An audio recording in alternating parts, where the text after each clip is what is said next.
राधे राधे सभी को। तो दोस्तों आज अपना टॉपिक रहेगा मौलिक अधिकार, क्योंकि इससे पहले नागरिकता टॉपिक कंप्लीट हो गया है। अगर आप लोगों ने दोनों वीडियोस नहीं देखी है तो प्लीज़ दोनों वीडियोस जरूर देखना, क्योंकि फर्स्ट वीडियो में आपको लगता है कि हमारा टॉपिक क्लियर हो गया, हमने तो 11 आर्टिकल पढ़ लिए।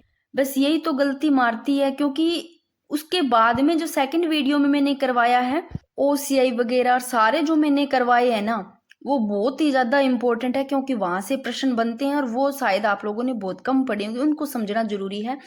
तो आप वो जरूर देखना, दोनों वीडियो जाकर देखोगे तभी आपका टॉपिक क्लियर होगा। तो अब दोस्तों स्टार्ट करते हैं मौलिक अधिकार।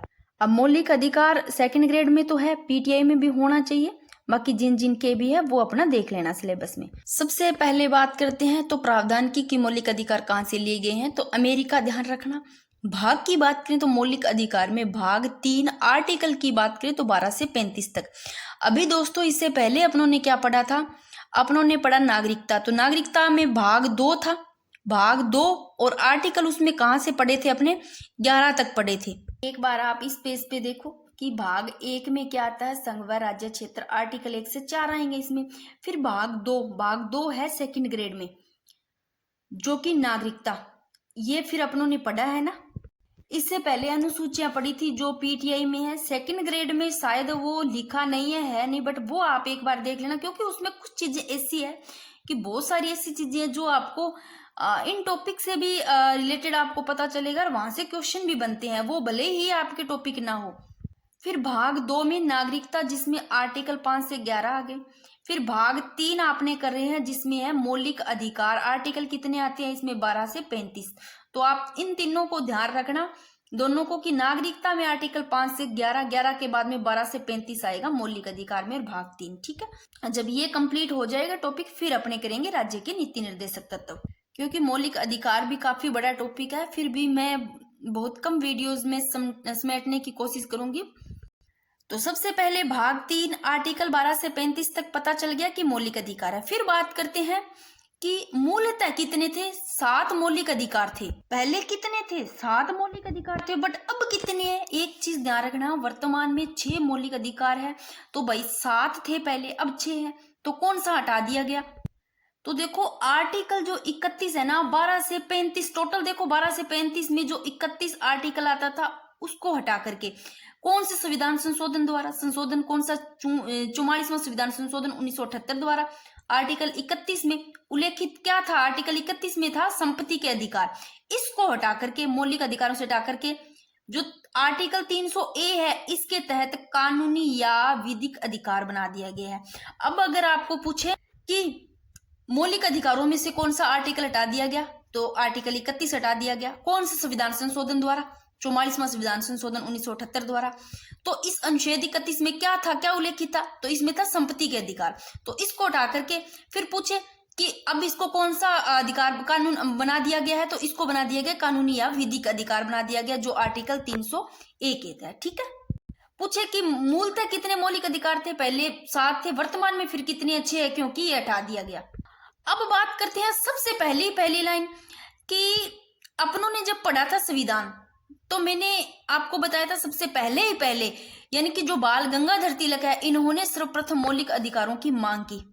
तो 1895 में बाल गंगाधर तिलक ने भारत में सर्वप्रथम मौलिक अधिकारों की मांग की। मैं एक बात बता रही हूँ, जितने भी वाद आते हैं ना, चाहे अपने उन्हें पहले पढ़े हैं चाहे अब पढ़ेंगे, वाद को बहुत ही अच्छे से याद करना। जैसे अभी ये जितने भी वाद है, शंकरी प्रसाद बनाम भारत संघ 1951, ये सारे आपको वाद पढ़ने हैं, क्योंकि यहाँ से क्वेश्चन बनते हैं। अब दोस्तों बात करते हैं कि संविधान का जो भाग 3 है, भाग 3 है ना, इसको भारत का क्या कहा जाता है, भारत का मेग्नाटा कहा जाता है। ये इंपॉर्टेंट लाइन है, पूछा जा सकता है कि भारत का मेग्नाटा कौन से संविधान के कौन से भाग को कहा जाता है, तो ना तो भाग 2 को, भाग कौन से, भाग 3 को कहा जाता है। ये मैंने लाइन कर दी है अंडरलाइन कि संविधान के भाग 3 को क्या कहा जाता है, मेग्नाटा कहा जाता है। मेग्नाटा इंग्लैंड के राजा जो जॉन है दोस्तों, उनके द्वारा कब, 15 जून 1215 को जारी किया गया। ध्यान रखना यह क्या है, एक लिखित घोषणा पत्र है। तो ये मेग्नाटा 1215 ईस्वी में ब्रिटेन के सम्राट जॉन द्वारा नागरिकों को एक अधिकार पत्र प्रदान किया गया, जिसे क्या कहा जाता है, मेग्नाटा कहा गया। चाहे यहाँ लिख दो, एक लिखित घोषणा पत्र है ये।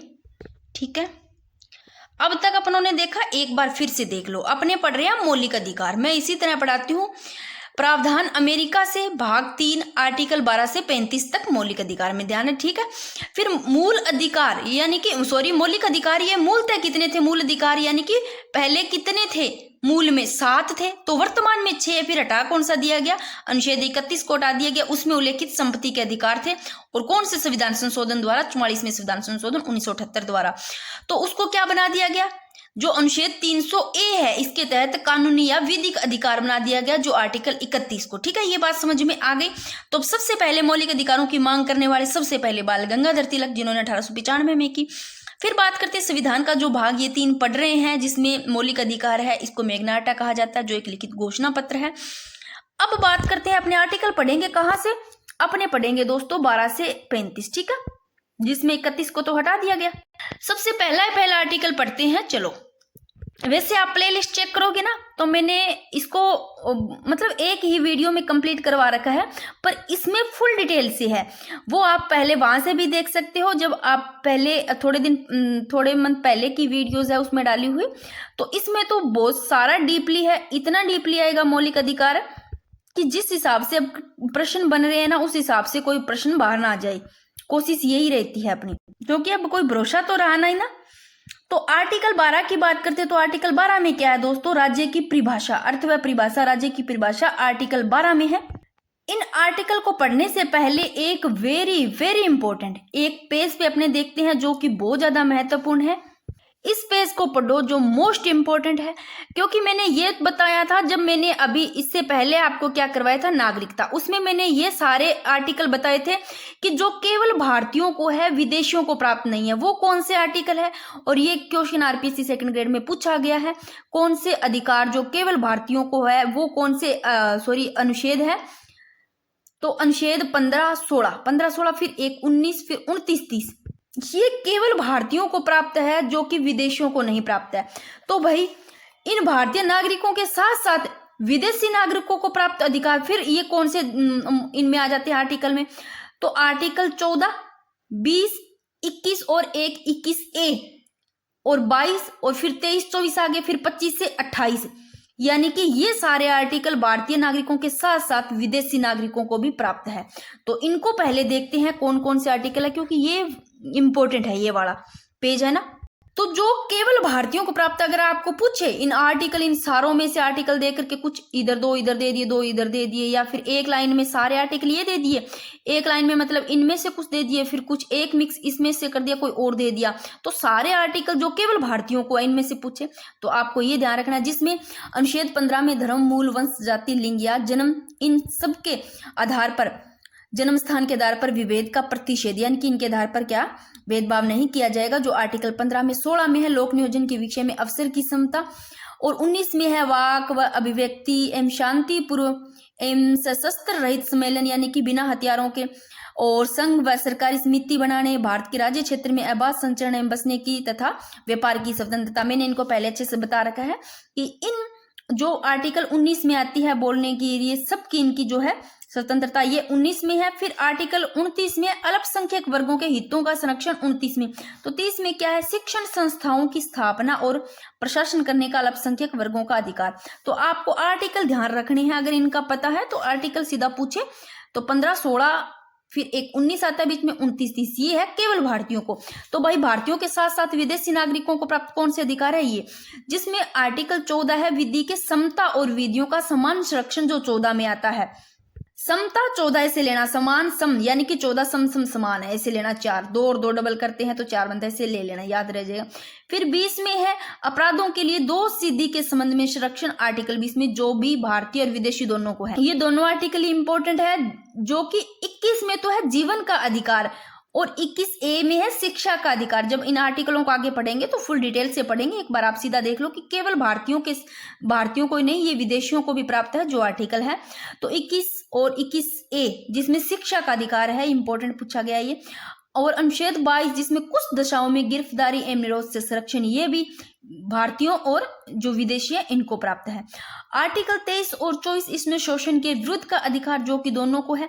आर्टिकल 25 से लेकर 28 इसमें है धर्म एवं संस्कृति की स्वतंत्रता का अधिकार। जब इनको फुल डिटेल से आगे पढ़ेंगे तो आप इनको बहुत अच्छे से पढ़ेंगे। तो ये जो आर्टिकल इधर वाले हैं 14 हो गया, 20, फिर 21 और 21A, फिर 22, फिर 23, 24 लगातार, फिर 25, 28, यानी कि यह देखो 22, 21 से लेकर के 21, 22, 23, 24, 25, 26, 27, 28 रेगुलर जो कि भारतीय और नागरिकों को है।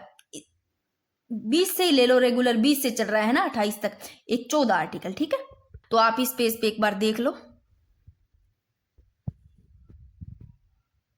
तो अपने इस पेज पे चल रहा था, एक बार देखो क्या क्या पढ़ा था। प्रावधान अमेरिका से भाग 3 आर्टिकल 12 से 35 है। पहले इसमें मौलिक अधिकार 7 थे मूलतः, जो कि अभी वर्तमान में 6 है। और सबसे पहले पूछ ले कि मौलिक अधिकारों की मांग किसने की थी, तो 1895 में बाल गंगाधर तिलक ने की थी। और संविधान के भाग जो 3 है इसको मैग्ना कहा जाता है। तो 1215 ईस्वी में ब्रिटेन के जो सम्राट जॉन द्वारा नागरिकों को एक अधिपत्र प्रदान किया, जिसे ही मैग्ना कहा गया। अब बात करते हैं आर्टिकल 12। इसमें है दोस्तों, सबसे पहले आर्टिकल 12 से 35 पढ़ेंगे तो आर्टिकल 12 पढ़ते हैं। इसमें है राज्य की परिभाषा, यानी कि अर्थ व परिभाषा। यानी बात करें अगर आर्टिकल 12 की, इसमें मूल अधिकारों के संदर्भ में जो राज्य है दोस्तों, इसके शब्द की परिभाषा किया गया है। यानी राज्य शब्द की परिभाषा इस राज्य शब्द की परिभाषित किया गया है इसको। और इसके अंतर्गत जिन निकायों को शामिल किया गया है वो देख लो। किन किन को किया गया है, भारत सरकार एवं संसद, यानी कि संघ सरकार व संसद को शामिल किया गया है। और प्रत्येक राज्य की सरकार होगी और विधानमंडल, यानी कि राज्य सरकार और विधानमंडल, इनको भी शामिल किया गया है। संघ सरकार व संसद को, राज्य सरकार व विधानमंडल को। और भारत के राज्य क्षेत्र के अंदर अथवा भारत सरकार के जो नियंत्रण के अंतर्गत जो सारे स्थानीय और अन्य प्राधिकारी आते हैं, जैसे कौन आते हैं, स्थानीय में आते हैं पंचायती राज और नगरीय निकाय। और अन्य प्राधिकारी में कौन से आते हैं, अन्य प्राधिकारी की बात करें तो ऐसी संस्था निकाय जिनकी स्थापना सरकारी आदेश नियम विधि के तहत हुई थी, जैसे LIC होगी, HPLC होगी, HPCL होगी, ONGC, है ना। अब जो दोस्तों जो मूल अधिकार है ये नागरिकों को क्या है, सामान्यतः राज्य के जो विरुद्ध जैसे कह सकते उपलब्ध होते हैं, इनके लिए जो नागरिक है ना, इनके जो मूल अधिकार है, मान लो उनका हनन हो रहा है, अगर उनका हनन हो रहा है तो इसके विरुद्ध न्यायालय में चुनौती दी जा सकती है, ये भी आपको पता होगा। अब मूल अधिकार है, ये मौलिक अधिकार क्यों कहलाते हैं, क्योंकि इसलिए कहलाते हैं क्योंकि इनके हनन की अगर दशा में देखें तो अपने सिद्धे कहाँ पर, उच्च न्यायालय, और जो कि आर्टिकल 286 के अंतर्गत, और उच्चतम न्यायालय जो कि अनुच्छेद 32 के अंतर्गत हम सीधा अपील की जा सकती है, इसमें अपील कर सकते हैं। ठीक है, तो अब आर्टिकल 12 में बस इतना ही ध्यान रखना है आपको कि आर्टिकल 12 में राज्य की परिभाषा है, इनमें इन निकायों को शामिल किया गया है, संघ सरकार व संसद, राज्य सरकार व विधानमंडल, इसके साथ में स्थानीय और अन्य प्राधिकारी इनको, और स्थानीय में आती है पंचायती राज और नगरीय निकाय। आपको ज्यादा ध्यान नहीं रखना, बस आप इन पर थोड़ा सा ध्यान रखना। और अन्य प्राधिकारी में देख लो कि ऐसी संस्था या निकाय जिनकी स्थापना सरकारी आदेश नियम विधि के तहत हुई थी। ठीक है, आर्टिकल 12 पढ़ा, तो आर्टिकल अपने कहां तक पढ़ेंगे याद जरूर रखना, मौलिक अधिकार में आर्टिकल 12 से 15 तक पढ़ेंगे, क्योंकि 11 तक अपने 5 से 11 तक पढ़ के आए नागरिकता में। तो 13 में क्या है दोस्तों, अनुच्छेद 13 में है आच्छादन और ग्रहण का सिद्धांत से संबंधित अनुच्छेद। तो अब इसमें 13 में जो 13, 1, 2, 3 इनको अच्छे से देखना है क्या क्या आ सकते हैं, क्योंकि डीपली क्वेश्चन पूछे जाते हैं इनके अंदर से, तो आपको बहुत ही अच्छे से पढ़ना है इनको। यानी कि आर्टिकल 13 में ध्यान रखना है आपको आच्छादन या ग्रहण सिद्धांत से संबंधित अनुच्छेद, यानी कि मूल अधिकारों से असंगत और उनका जो अल्पीकरण है ये करने की जो सारी विधियां हैं ये इसमें आता है। तो आर्टिकल 3(1) में क्या आता है, संविधान के लागू होने से पूर्व, संविधान लागू हुआ उससे पहले कोई भी विधि जो कानून है यदि मौलिक अधिकारों को सीमित कर रही है तो विधि शून्य हो जाएगी। इसको आच्छादन या ग्रहण का सिद्धांत कहते हैं। यानी कि संविधान लागू हुआ उससे पहले भारत के राज्य क्षेत्र में मान लो किसी कोई संवैधानिक विधि है या मूल अधिकार है, उनके बीच में कौन सी संवैधानिक विधि और मूल अधिकार, इनके बीच में मान लो क्या हो जाता है, यदि टकराव उत्पन्न हो जाती है तो मूल अधिकारों को क्या दी जाएगी, मूल अधिकारों को प्राथमिकता दी जाएगी। समझ रहे हो मेरी बात। मान लो अगर मौलिक अधिकार है इनके बीच में या जो कानून यानी कि संवैधानिक जो विधि है, संवैधानिक विधि या कानूनों के बीच में मान लो कोई टकराव उत्पन्न हो जाती है तो ज्यादा किनको प्राथमिकता दी जाएगी, भाई मौलिक अधिकारों को ही दी जाएगी। तो इधर मौलिक अधिकारों के मुकाबले जो दूसरी है वो क्या हो जाएगी, शून्य हो जाएगी। यानी कि ये कह सकते हैं कि वह विधि कोई मान लो, अब जैसे मैंने बताया कि संवैधानिक विधि और मूल अधिकारों के बीच में मान लो टकराव होता है तो इनको प्राथमिकता दी जाएगी। तो भी वो विधि जिस मात्रा तक मूल अधिकारों में मान लो क्या हुआ विरोध में होगी या तो उस मात्रा का क्या हो जाएगा, शून्य हो जाएगा ना, न्यूल। तो आर्टिकल 13(1) में पता चल गया, जिसको आच्छादन या ग्रहण का सिद्धांत कहते हैं। फिर है आर्टिकल 13(2) में क्या है, जिसको पृथक्करण का सिद्धांत कहते हैं। तो फिर कौन सा है ये, संविधान के, ये देखो संविधान के लागू होने से पहले की बात कर रहे हैं और संविधान के लागू होने के बाद की, यानी कि आर्टिकल 13(2) में है संविधान के लागू होने के बाद की कोई भी विधि यदि मौलिक अधिकारों को सीमित कर रही है तो वह विधि क्या, शून्य या पृथक हो जाएगी। तो आर्टिकल 13(1) में आच्छादन या ग्रहण का सिद्धांत, तो 13(2) में यानी कि पृथकीकरण का सिद्धांत। तो आर्टिकल 13(3) में क्या है, इसमें है विधि की परिभाषा है भाई।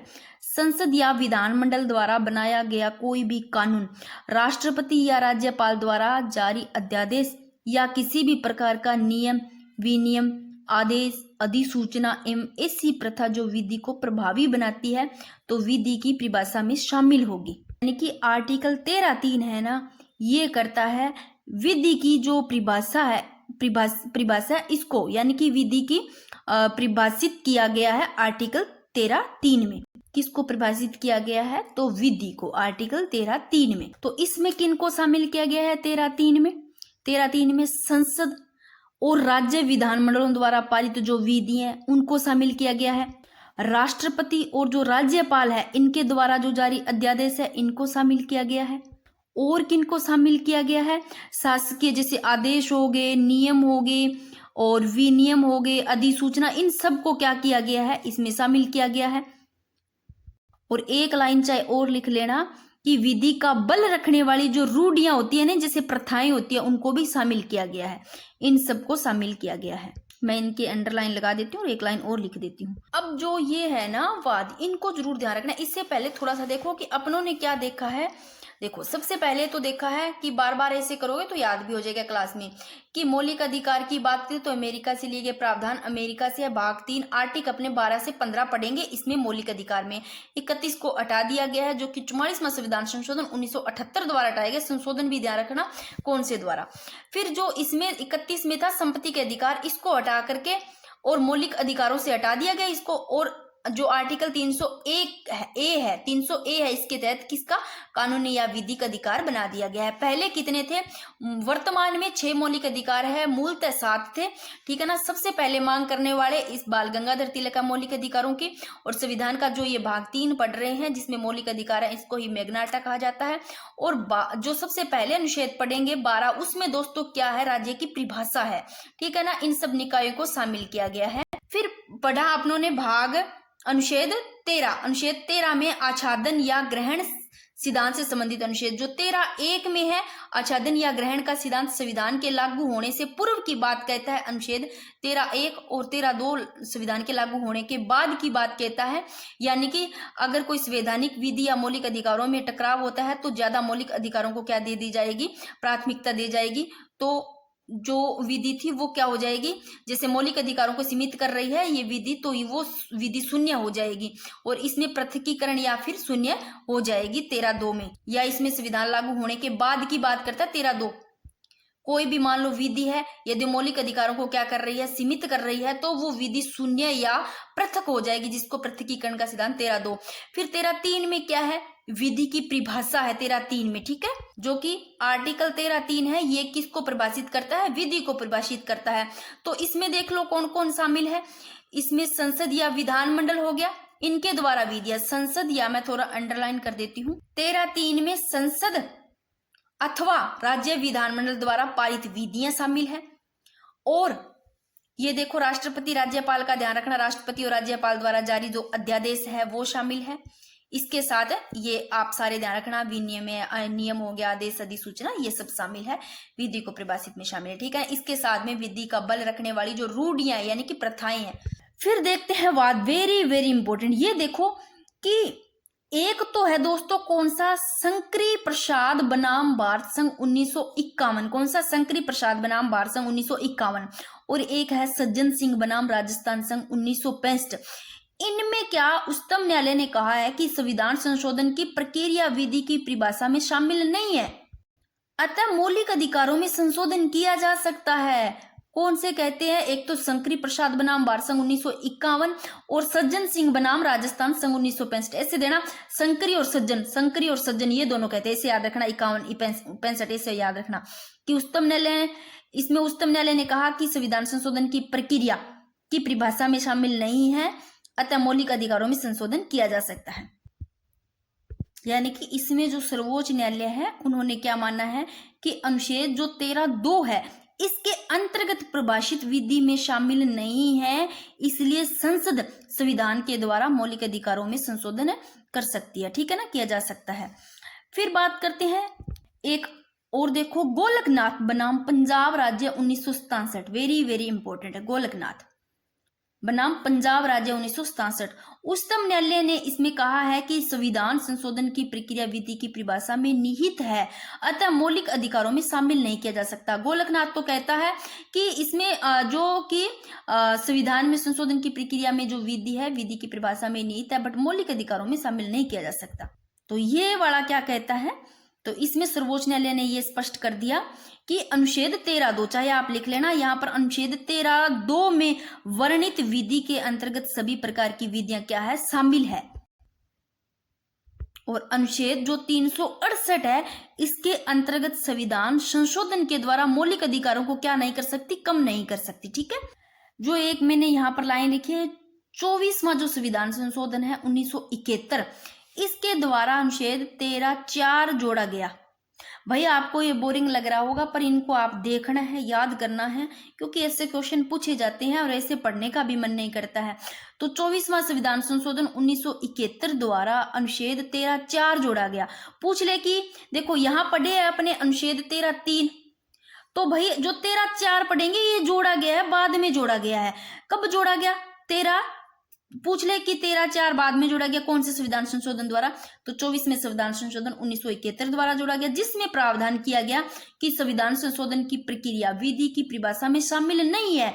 इसमें भी ये कहा गया कि संविधान संशोधन की प्रक्रिया है वो विधि की परिभाषा में क्या है? शामिल नहीं है, अतः मौलिक अधिकारों में संशोधन किया जा सकता है। तो जो बाद में जोड़ा गया अनुच्छेद ये कहता है कि मौलिक अधिकारों में संशोधन किया जा सकता है। तो इसमें एक बार देखो कि जो शंकरी प्रसाद बनाम बार संघ 1951 और सज्जन सिंह बनाम राजस्थान संघ 1965 है, इसमें उच्चतम न्यायालय कहते हैं कि संविधान संशोधन की प्रक्रिया विधि की परिभाषा में शामिल नहीं है। इसमें कहते हैं कि जो विधि की परिभाषा में शामिल नहीं है, प्रक्रिया में, संविधान संशोधन की प्रक्रिया में विधि की परिभाषा नहीं शामिल है, लेकिन मौलिक अधिकारों में क्या किया जा सकता है? संशोधन किया जा सकता है। ये कहते हैं मौलिक अधिकारों में संशोधन किया जा सकता है।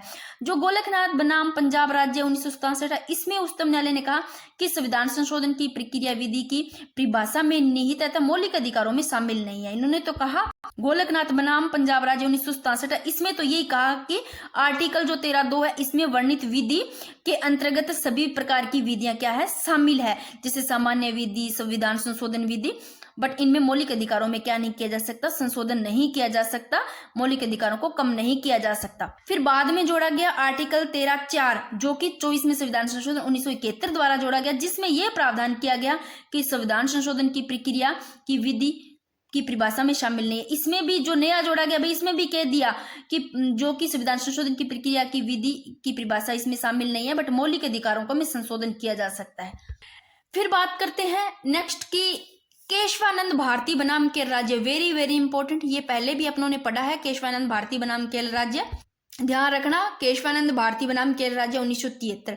इसमें उच्चतम न्यायालय ने कहा कि 24वां संविधान संशोधन क्या है? 24वां संविधान संशोधन संवैधानिक है, मौलिक अधिकारों में परिवर्तन किया जा सकता है। ये कहते हैं मौलिक अधिकारों में, इंपॉर्टेंट है, केशवानंद भारती बनाम केरल राज्य।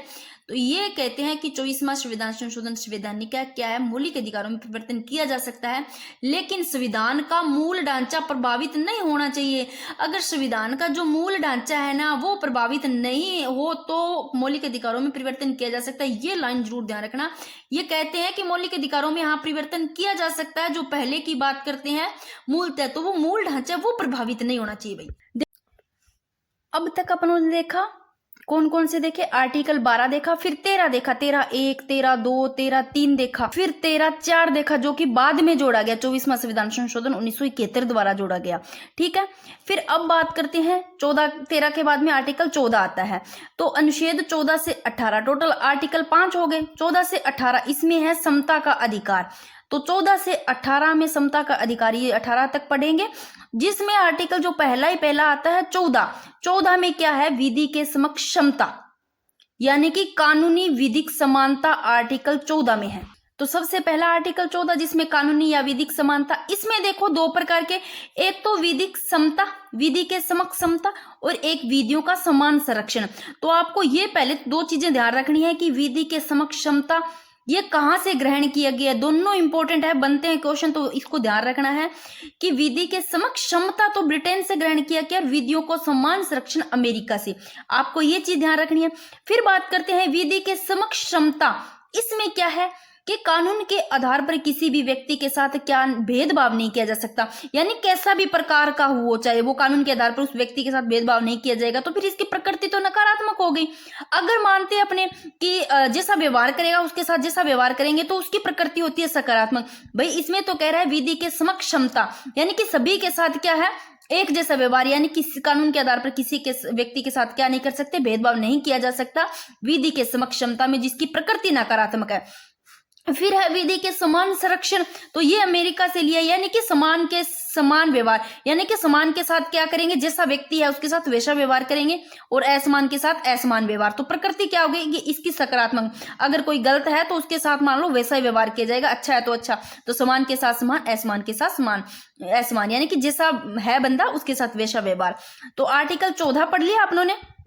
फिर से देख लो कि अनुच्छेद 14 में समानता का अधिकार है, यानी कि समता का अधिकार 14 से 18। तो सबसे पहला आर्टिकल आता है 14 में कानूनी या विधिक समानता। तो इसमें एक तो विधिक के समक्ष क्षमता और एक विधियों के समान संरक्षण। तो इसका अर्थ क्या है? विधि के समक्ष क्षमता ब्रिटेन से लिया गया और विधि के समान संरक्षण अमेरिका से। तो विधि के समक्ष क्षमता का अर्थ है कि कानून के आधार पर किसी भी व्यक्ति के साथ भेदभाव नहीं किया जा सकता, प्रकृति नकारात्मक, इसमें जैसा व्यक्ति होगा उसके साथ वैसा ही किया जाएगा। अपवाद है विधि के समक्ष क्षमता के अपवाद, जो आर्टिकल 361 है, इसमें राष्ट्रपति राज्यपाल के विशेषाधिकार, अनुच्छेद 105 संसद के सदस्यों व महान्यायवादी के विशेषाधिकार, अनुच्छेद 194 जिसमें विधानमंडल के सदस्यों व महाधिवक्ता के विशेषाधिकार, अनुच्छेद 361 संसद के प्रशासन के संबंध में मीडिया के अधिकार। इसके बारे में थोड़ा कल और चर्चा करेंगे। इससे पहले आप एक बार इनको देख लो कि अब तक अपनों ने क्या पढ़ा, ठीक है, फिर नेक्स्ट क्लास में करेंगे।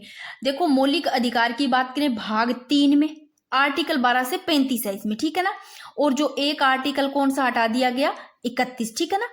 फिर आर्टिकल 12 में पढ़ा अपनों ने राज्य की परिभाषा, 13 में आच्छादन ग्रहण सिद्धांत से संबंधित है, 14 से 18 में समानता का अधिकार है। तो आर्टिकल 14 पढ़ा है ना आप लोगों ने। तो आर्टिकल 14 में क्या है? समता का अधिकार या विधि के समक्ष क्षमता, जिसमें आता है विधि के समक्ष समता जो कि ब्रिटेन से ग्रहण किया गया, और फिर एक विधियों के समान में संरक्षण बताया जो अमेरिका से। फिर ठीक है ना, 14 में पढ़ा कानूनी या विधिक समानता, और 14 से 18 पढ़ेंगे अपने, जिसमें पूरा समानता का अधिकार आएंगे, सारे एक एक पढ़ेंगे। फिर आता है 14 के बाद में 15 आता है।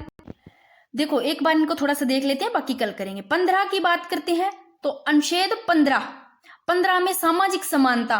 तो ये थोड़ा बहुत किससे पहले भी पढ़ा हो गया आपने। आर्टिकल 15(1) में क्या है? किसी भी नागरिक के साथ धर्म, मूल वंश, इसके आधार पर या जाति के आधार पर, लिंग या जन्म स्थान, इनके आधार पर भेदभाव नहीं किया जाएगा 15(1) में। तो 15(2) में क्या है? 15(2) में है सार्वजनिक स्थलों में प्रवेश को लेकर नागरिक, राज्य, अन्य नागरिकों के साथ भेदभाव नहीं किया जाएगा, यानी कि सार्वजनिक स्थलों में प्रवेश को लेकर, ठीक है ना, किसी के साथ। और फिर अनुच्छेद 15(3) में क्या है कि राज्य महिलाओं व बच्चों हेतु विशेष प्रावधान करेगा। अनुच्छेद 15(4) देखो ये बाद में जोड़ा गया। देखो 15(1), 15(2), 15(3) ये पढ़े अपनों ने। इनमें इन किसी के आधार पर भेदभाव नहीं किया जाएगा, और सार्वजनिक स्थलों में प्रवेश को लेकर के नागरिक राज्य के साथ भेदभाव यानी कि 15(2) में नहीं किया जाएगा। 15(3) में क्या है? राज्य महिलाओं व बच्चों के हेतु विशेष प्रावधान करेगा। जो आर्टिकल 15(3) है दोस्तों, इसमें राज्य के द्वारा महिलाएं होगी, बच्चों हैं, इनके साथ में उत्थान के लिए विशेष प्रावधान है, समानता के अधिकार, इसका उल्लंघन नहीं है, ठीक है ना। फिर बात करते हैं 15(4) में, ये बाद में जोड़ा गया है 15(4). कौन सा? प्रथम संविधान संशोधन 1951 द्वारा जोड़ा गया है 15(4). ध्यान रखना कि 15(4) कौन से संविधान संशोधन द्वारा जोड़ा गया? प्रथम संविधान संशोधन 1951 द्वारा।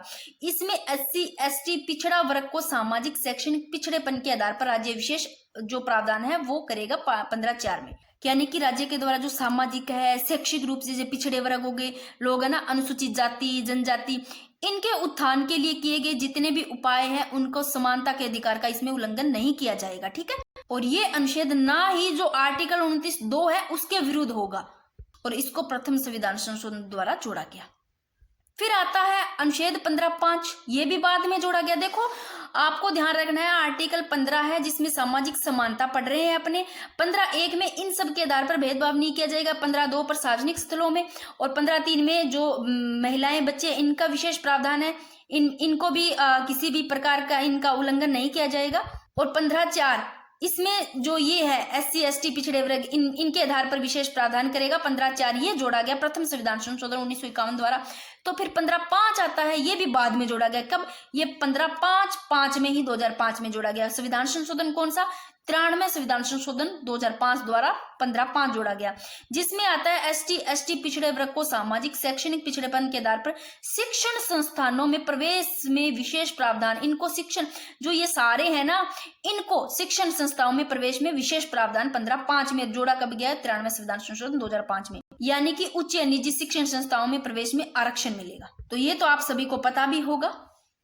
यानी कि जो सामाजिक और शैक्षणिक दृष्टि से पिछड़े वर्ग है, अनुसूचित जाति जनजाति, इन सब के उत्थान के लिए जैसे केंद्रीय शैक्षणिक संस्था होगी, निजी शैक्षणिक संस्था होगी, इनमें आरक्षण प्रदान किया जाता है। बट ये जो आरक्षण है वो अलग शैक्षणिक संस्थान है, उन पर लागू नहीं होगा। अब आपको ये जरूर ध्यान रखना है, एक कौन सा है? अशोक कुमार ठाकुर बनाम भारत संघ 2008। ये आपको सारे जितने वाद है अच्छे से पढ़ना है।